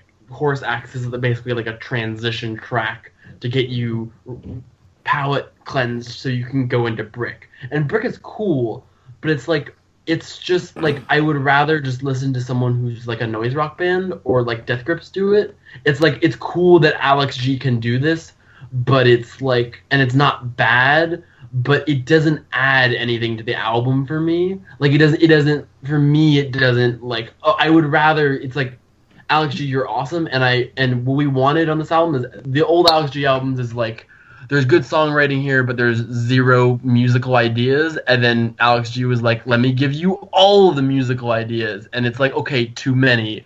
Bring it back a little bit. Like, as much as this album is really versatile, I personally think the part in the middle where he really, really tries to go out of his comfort zone, it's not like the songs aren't bad, but I think it's just like you're just better doing other stuff, and it's cool that you've proven to us that you can do this, but you don't need to. Just make really good alt country songs like Proud and Bobby is my take on this album.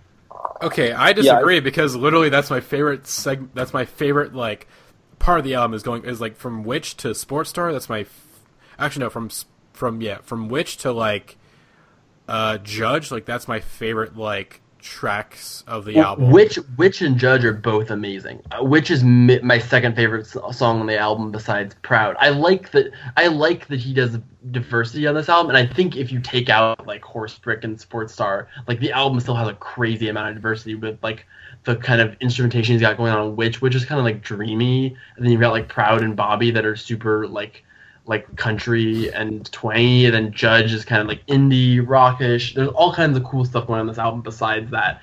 It's just weird that like you've got like this kind of indie alt country album that just takes a detour into Show Me the Body and then does Sports Star, which I hate the vocal effect on Sports Star. I don't like it at all, and I think it's too distracting, and I like a good auto-tune vocal effect, but Sports Star doesn't do it for me.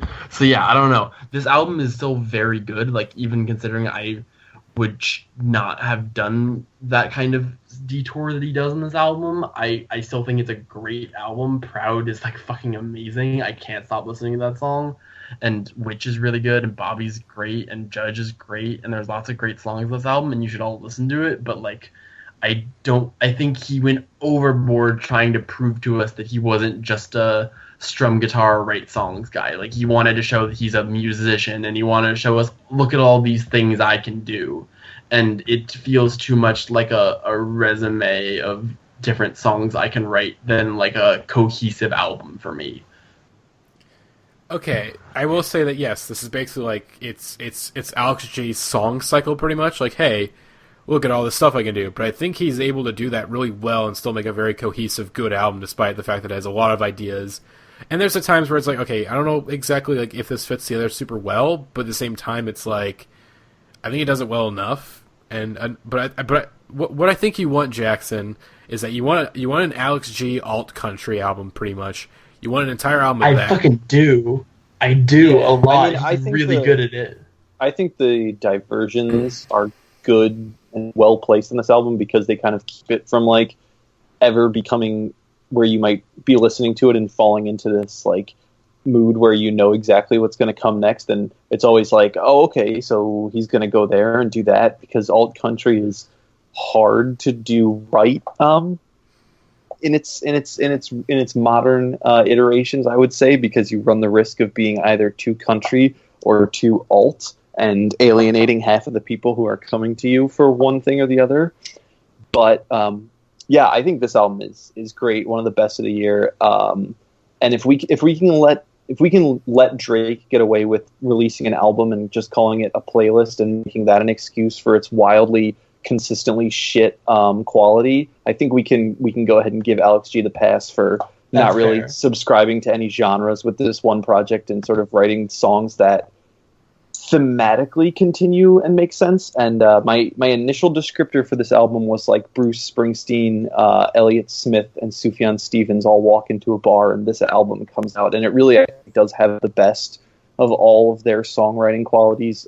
More like the vocal presentation of Elliott and Sufjan at times, but his other stuff like Beach Music and what was the first one called, GSU or whatever? DSU, I think. Really leaned into like the emo Elliott Smith side stuff. Like there are songs on Beach Music that literally just sound like listens to Elliott Smith once, and not in a bad way, but I think in a good way. And I think he's really coming to his own on this album, and I think it's his best by far. Powerful Man is some shit right there. Let me tell you what. Oh, and Poison Root also sounds like Sung Tong's era Animal Collective, which is like probably the weirdest tonal diversion on this album, I would say. Yeah, Poison Root is a weird opener, and I kind of like it. I don't know. I want something in between Beach Music and Rocket for me. That's kind of what I've come to a conclusion. I think this is probably my favorite Alex G album, but for me, it's just a couple of the choice. He makes a lot of choices on this album, and a couple of them don't hit for me. But I think overall, the whole result of it is it's good. Yeah. Did anyone mention Powerful Man? Because that's a fucking great track. I just said. It's sorry. Shit. Powerful Man's good Powerful shit. Nut. Yeah, I think, it's definitely. I'm excited to see where he goes after this, because I definitely think it's just sort of like, oh hey, I have all these ideas and I need to get them out to figure out what I'm going to do next. And yeah, so if he wants to go in a sports stars direction, like, oh great, awesome. I would love the entire album of that. If he wants to make an entire album of Bricks. I'll take an EP, maybe not an album, I'll take an EP of that, even though I do love Brick. And then like an entire alt country album, like I'll take that too. But yeah, Rocket, very good. Probably I probably put it in my top 10 this year so far. It's definitely I'm very excited. I have tickets to go see a friend of Simpleseed's Guitars play a concert with Japanese Breakfast. Yeah, boy, and you know it. That's going to be crazy. They're doing 2 nights in a row here. And I am going to both. He's doing like 3 LA dates, because like a lot of artists will do like LA and then like another venue in LA, and then they'll do like Pomona, which is like close enough that I will often end up going to concerts in Pomona. But yeah, I think I'm going to the one at the Echoplex is the one I'm going to. Catch me outside there. Stance the fuck up. Speaking of being stanced up, Jackson, AJ. Oh boy. Oh no. All right. Oh boy, is it time? It is time. Jesu and Sun Kil Moon, they put out another collab album called 30 Seconds to the Decline of Planet Earth. And we have Jackson, and this is Jackson's first podcast, as I mentioned, and I think we specifically wanted this to be his first podcast because we were going to talk about this album during this catch-up. Boy. All right. So in the year of our Lord, which was of course 2014, Sun Kil Moon dropped Benji. It's the second best album of all time, only behind In Rainbows by Radiohead. It's literally my most listened to album of all time. I don't know what the stats are because my Scrabbles never work correctly, but I've probably listened to Benji front to back like 100 fucking times. It's so good. And so that kind of, I've identified this whole era of Sun Kil Moon's discography of every album, Benji, and to now, every single album cover is original photography by Mark Kozelek, which is a detail I've recently noticed. Every one of these album covers is a original photograph that he takes, because he does photography now, because he's a middle-aged man who's like trying stuff out. And yeah, this is not the best album in this period. It's maybe the worst of the 5 albums of this era of his music. I have still not decided whether I like this better than the last collab album. They're kind of similar in quality for me, and I like them both a lot, but they're also not as good as just plain Sun Kil Moon by himself. However, this album fucking rules. It's really, really, really, really good. There's only one song on this album I don't like, and that's Hello Chicago. And the rest of this album absolutely bangs in the whip, and I have a lot of other thoughts about it, but I don't want to ramble on for like 20 minutes to start because I've got more points, and so I'm going to cede the floor to my boy, AJ. So he Yeah. Okay, so the thing is that Mark Kozelek already dropped like a 2-hour magnum opus this year, and for any other artist, that would earn you like 5 years off. But this is fucking Mark Kozelek we're talking about here, boy, and he just dropped another hour and 20 minutes of music, and it's still so great. And then he has two more albums due out this year, I think. Like, he has 2 EPs too. Yeah, your fave could literally never, ever, ever. I counted it up, and we are in May, and Mark Kozelek has put out, I think it's like 4 hours and 17 minutes of music this year, which is because I literally was. So I ordered the physical CD of Common as Light and Love, Our Red Valleys of Blood. I ordered the 4 LP. Oh, they haven't. There's a vinyl of it. I didn't know there was a vinyl. There wasn't one when I ordered it. It's sold out, but I got it. I got an email actually like today that it's been delayed, but it's still on the way. But yeah, I got the CD, and then the CD, they're like, it comes with an EP called whatever, and I was like, wait, what is that? I didn't know there was an EP. What are you talking? I assumed it was like some old thing, but then I literally in the mail got a CD copy of Down in the Willow Garden, which is one of 2 EPs that Mark Kozelek has put out under his solo name this year, which are also both really good. One of them has a cover of the Led Zeppelin song "Sick Again" on it, and it's incredible. It's so good. And so I got that, and I was really into those 2 EPs, and I've been listening to Common as I Love, and I'm like, all right, I'm ready for this new-ish. And boy, it's really good. Wheat Bread. I think we should just start this album conversation by talking about Wheat Bread.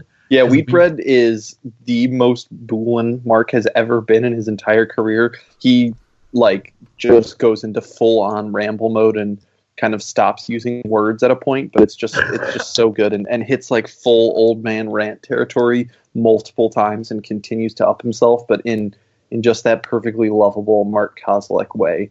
And he did cheat a little bit by including, I think it's two songs that were previously released, but it's fine because, it's already an hour and 20 minutes, so why not just pad it out some more? Exactly. There's a song on this album, if you haven't heard it, called The Greatest Conversation Ever in the History of the Universe, in which Mark Kozelek says, jerking off to Pokemon, Mon. Yeah. That's all you need to know about this album. Wheat Bread is interesting because that song is literally, it's 4 diary entries. So there are 4 points in the song where he lists the date that he's writing something. And it's actually like a really interesting kind of example of how he writes songs these days, where it starts with a diary entry where he's literally just reading out loud what he journaled that day. And over the course of the 5 to 6 minute, whatever the segment of the song is, that diary entry, he starts at these very grounded, just today I went to the store and I bought this thing, and I went to South by Southwest and I met this girl and we talked about this. And over the course of each segment of the song, he just starts going further and further and further from diverging further from the original where he was and the original diary entry, and starts just going off into these crazy disassociating ramble things. And there's a skit in there where people are asking him questions at South by Southwest that if you listen to it too late at night, it'll spook you a little bit. And it's that song is incredible. Yeah, it gets actually genuinely frightening at times. Oh yeah. And it makes me realize the great thing about that is he all of the questions they ask, they're not even that bad of questions. Most of them are all pretty reasonable things to ask an artist, but the point of it is when you're being bombarded with all these questions and they start escalating, you realize, oh, each one of these people are asking a question that feels very innocent and this is totally reasonable for me to ask this. But when you add all of them together, it makes Mark feel like he's going to have a heart attack. And that's exactly the experience that you go through. And he's like, this is what it feels like to be me. And he talks a lot about that in that song, being an object more than he is a person. And then he gives an example basically of what he wants you to do to him. He's like, if you're going to come up and talk to me, come up and talk to me and tell me about you live in Denver and you're looking and everyone there is dating someone and You just like treat him like a person and not like a commodity or an object or a thing. A product, I think is what he says. Yeah, product is the specific word he uses there. But yeah, that song is incredible. I really, really, really like the opener, which is another great song about Mark and his dad.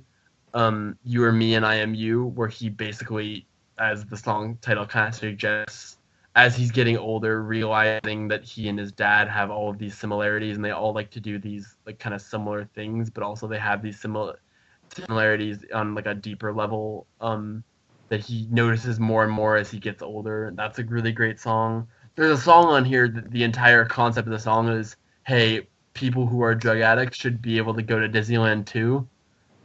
So that's great. There's a diss song about Michael Jackson called He's Bad. That's incredible. And 20-something is like maybe my favorite song on the album, actually, in which 20-something is like a song where he sings about, I believe, so it's like this writer guy who comes to one of his shows and like gives him an autographed copy of his book. And like, he's this young writer guy who's like a young 20-something artist, and he's very like clearly like Mark sees himself in this guy. He sees a young artist who's like really successful and really like living his best life. And he basically tells him, hey, listen, buddy, like, you believe in one thing right now, and it's yourself, and you love yourself, and you're obsessed with yourself and your art and all this stuff. And he's basically like, you've got a whole world of shit coming when you get older, and life is going to throw a bunch of shit at you, and you're going to become old and not cool, and you're going to lose all the shit you have now. But then he's like, I wish the best for you and everything that you go through, because he sees himself in the dude. And then he has a crowd in Austin, Texas sing like this like group chant to the guy, and it's like there's a crowd recording of them all singing along this song that doesn't exist yet, that he like, I must have given them like pamphlets like, here's the song, sing it with me. And it's not his best work, because I think the biggest problem I have with this album is that the Sun Kil Moon Yesu instrumentals can be very like, it's full on talk rock. It's talk rock. And a lot of these songs don't go very many places. My favorite Yesu Sun Kil Moon song is Still Beautiful You, which is literally like ambient. It's a song about how it's an ambient song and how Mark like is writing it as he's performing it. But that's what I really like out of this collaboration, is just like, when you hear like a Yesu Sun Kil Moon collaboration, you're like, okay, so it's going to be heavy and angry, and the first few songs on that first album were, but then it just goes into like, nope, this is like full on ramble rock. And I think Yesu at times is like walking out of the recording room, and then just like Mark goes on a rant, and then we'll walk back in and like play some more. It'll still be good. Yeah. I think one of my favorite moments on this album is there's a point where he's talking about, I'm going to go to the recording studio and make some songs today, which is something he does a lot in his music. But he literally says, I'm going to do some singing, I'm going to do some spoken word, and I'm going to do some rapping, which is fully acknowledging the fact that Common as Light Love is secretly a hip-hop album. Yeah, which is, I mean, like, people were saying that after that album came out, and I'm like, I kind of hear it, but not really. And I'm straight up going to put it as my rap, AOTY. I don't give a fuck. Philadelphia Cop is rap song of the year. But yeah. I like this album a lot, and I like that this album, for me, it was the right balance of ramble rock and then focused songwriting. So you'd have a song like Greatest Conversation or Wheat Bread that's just like, welcome to Mark Kozelek, here is me.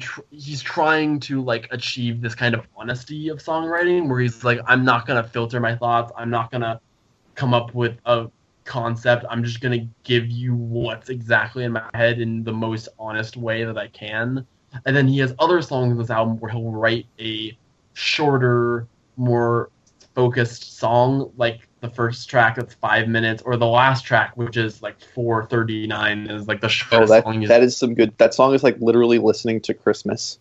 Oh God, it's beautiful. It's one of the most beautiful songs he's ever done. That was the one that made me cry when I first listened to this album. It was because it's really crazy because like the first Kil Moon album that came out this year was written in early 2016, and he was like, Trump's gonna get elected, I know it, and we're all gonna die, and I'm freaking out, and I'm in my middle age. And on this album, he's like, if I die tomorrow, I've lived a perfect life, and I have a beautiful girlfriend, and I have this nice house, and I just want this Christmas that I'm going through now to last forever and ever and ever. And it's like, he's just like, it's weird. He's like, even though from the time he was writing that album to this album, the world has gotten way crazier, and the album is literally called 30 Seconds to the Decline of Planet Earth. But this album, he's just like, yeah, I'm kind of cool with it now.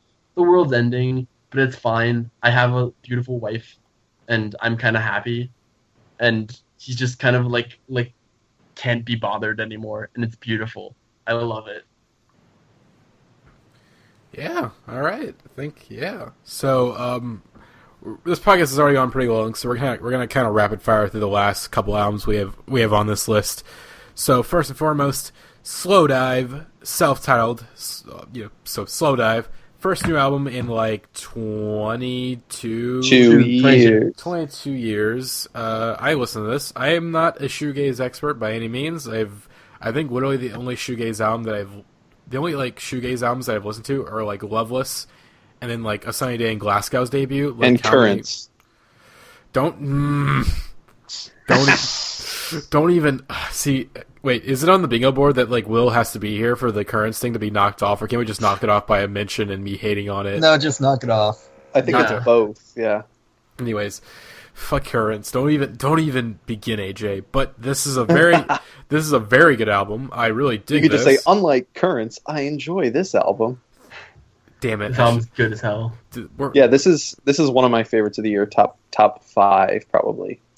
I mean, you have to see him live, but yes, if you have the chance to see them on this tour, you definitely. I think it's over now, or I'm seeing him at FYF Festival. Boy. Yeah, if you have a chance to see Slow Dive in your life, take it, because the visuals are incredible for their stage presence, and also like the songs really, really come to life, and they mix the old stuff and new stuff really well. It's honestly like they never went away, and I think they've said that they're going to be working on a lot more stuff after this. Like, it's not just sort of like a one and done comeback record, and so it's good to have Slow Dive back. Also, Falling Ashes is like the spiritual sequel to Daydreaming off the last Radiohead album in a very good way, and that song will mess you up big time. It's a good album. It's a really good album. I don't like it as much as like their classic, but like that's fine and that's okay. And it's like it's the right kind of comeback album where they're not trying to rerun it back and do the same thing again. They're like, here's what we're doing now. This is new. This is what we feel now. And I'm like, I like this. This is good. More.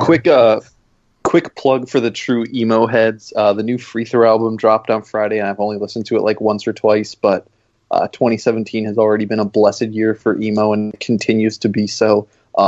My album of the year list by the end of the year is probably going to be all emo if it keeps up at this rate. So Free Throw, check that shit out. Now. Yes, greatest hits. You're Not As You Think You Are, Changer. Now this one, which I'm forgetting the name of. Holy shit, it's good stuff. Free Throw. True heads know. And then Japanese Breakfast, Soft Sounds from Another Planet. Well, that's going to be shoegaze meets dream pop meets emo meets indie rock meets jangle pop.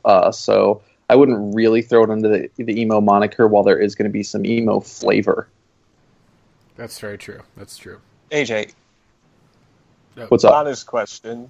Let's say Arcade Fire also drops this year. It's going to be Arcade Fire, or is it going to be Japanese Breakfast? Zach, I haven't heard either of these albums, and so it's going to be tough for me even to prognosticate that. But entertaining the notion that I'm going to have to choose between Japanese Breakfast and Arcade Fire for album of the year keeps me up at night. Oh boy! All right, next, let's keep it rolling. Mountain Goths. Zach, you have the floor. Oh boy. Okay, so yeah, this is about what you would expect. It's probably like, oh geez, here I am tripping over my words, but it's really, really, really, really good. It's like what you expect from the Mountain Goats at this point. They're one of my favorite bands of all time, and that they're coming out with great stuff 22 years into their career is fucking astounding. Like, it's tight all the way through. There's some jazzy stuff going on with all the horns and woodwinds going on. Like, they got their bass player to sing a verse on Shelved, and it was actually really great. And it's just a tremendous album in a career full of tremendous albums. Don't miss out on it because, it's just another Mountain Goats album.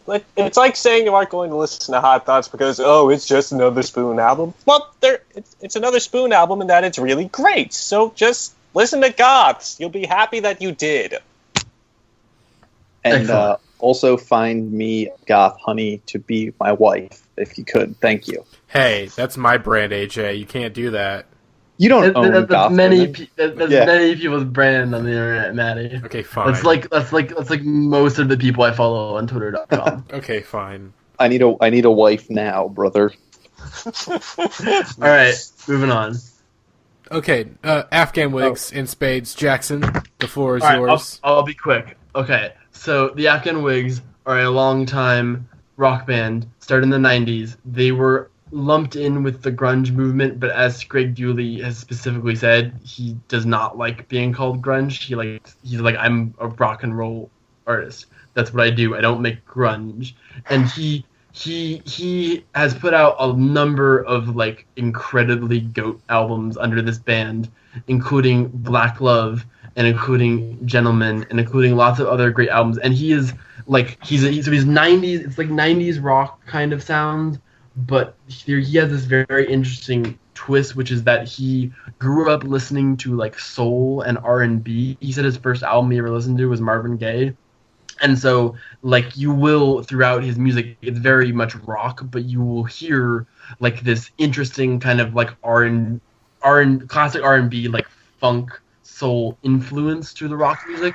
You'll hear a lot on this album, especially. This album is like the most he's ever kind of gone in that direction. The opener of this album, Birdland, is literally a Frank Ocean song. Like the instrumental of it is a Frank Ocean song, and then he's got his beautiful raspy voice over it, and it's like an incredible opener. And it's not as good as like their classic albums because it's a little like it reminds me of like the later Nick Cave albums where it's like he's not like at the same kind of artistic peak maybe he was like many years ago, but he's like an artist who has been making good albums for 20 years, and there's just like this amount of like professionalism to his music where like this album is 10 tracks long.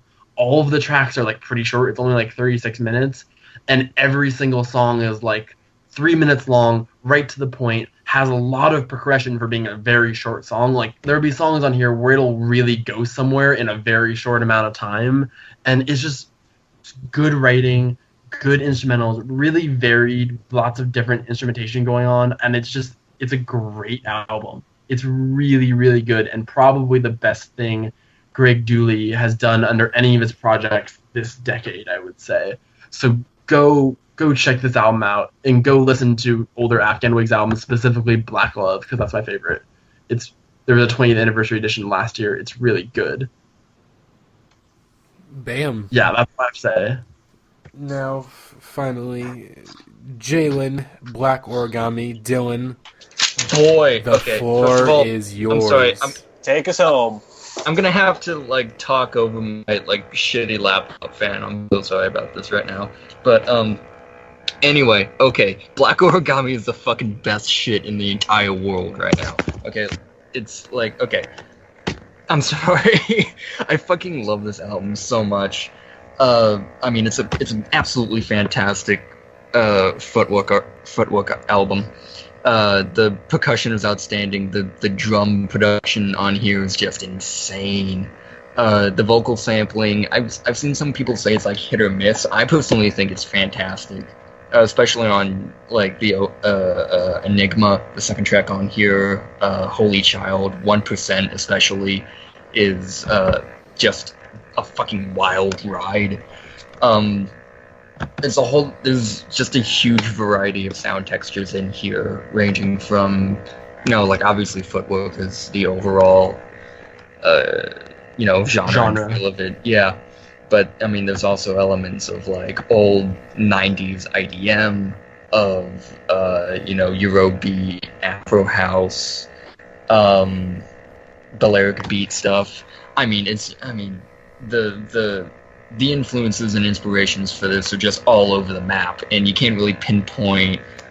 I guess the biggest influence on this would probably have to be, DJ Rashad, obviously, because he's I consider him kind of like the godfather of footwork in general. Rest in peace. R.I.P. Yeah. The composition is just incredibly forward-thinking and just out of this world.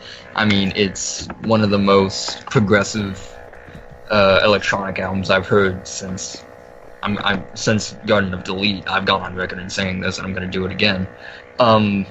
It's seriously that fucking good when I can compare it to an OPN album like that.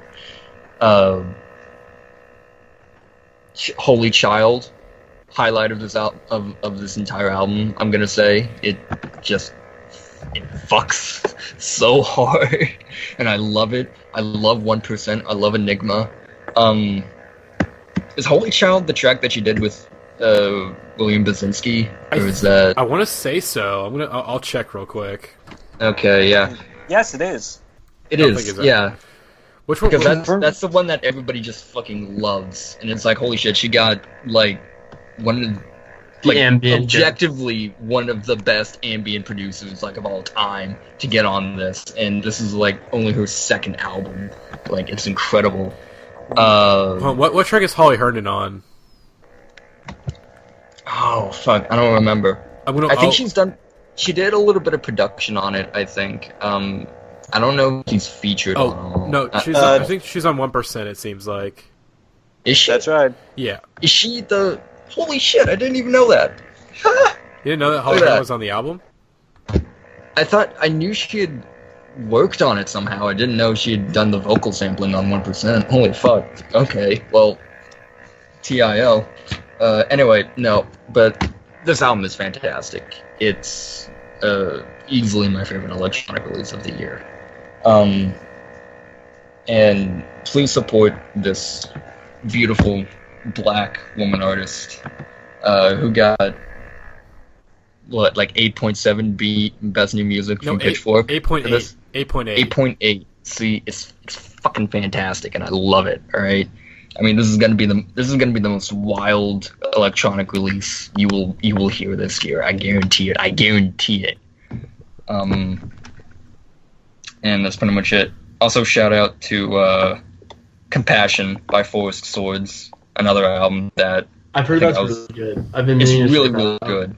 Oh yeah, it's a fantastic, really wonderful step up from Engravings. I just wanted to shout that out really quickly because.